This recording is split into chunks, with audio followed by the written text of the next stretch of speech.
Hi, welcome to another edition of Azure Every Day.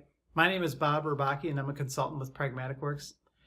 And we are big proponents of using SQL Server data tools within Visual Studio for doing development of SQL Server databases. And this would apply to development of Azure SQL DB databases.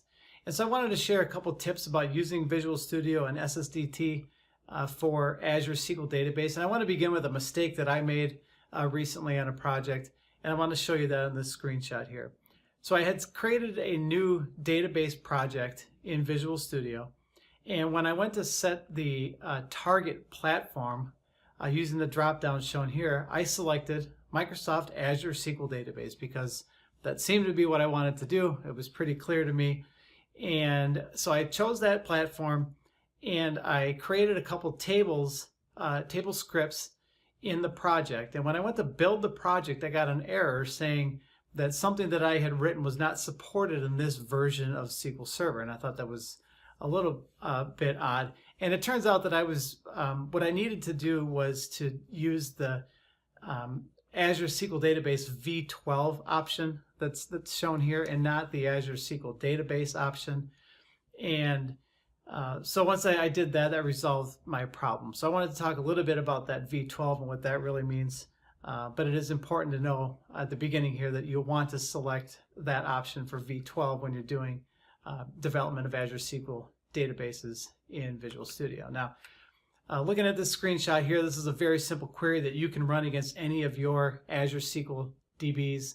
And I'm just looking at the @@ version variable, and I can see here that yes, it tells me that I'm running version 12.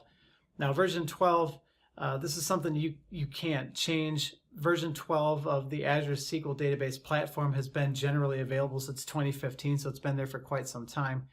But you know, the version of Visual Studio I was using just still has the option to use this old version. So that was just a quick one there. But this got me thinking about other things that I might want to know about my database and things that I might be able to control within Visual Studio. And so I just want to make clear that the version of the database is not, looking at this next slide here, not the service tier or service objective. So this is not what tells me that I'm running standard or premium.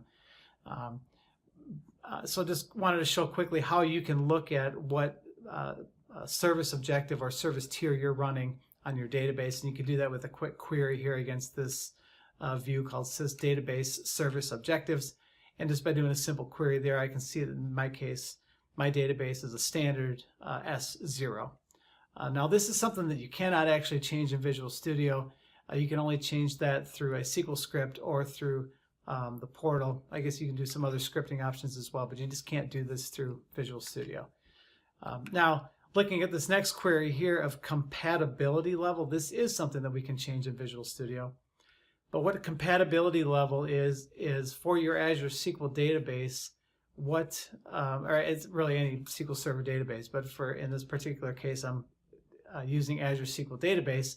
And this is just telling me what version of on-premises SQL is this database compatible with. And so in my example here, it says 150.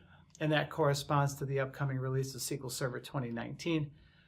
By default, if you create a new database in Azure SQL DB today as I'm recording this, the compatibility level will be set to 140, which corresponds to SQL Server 2017.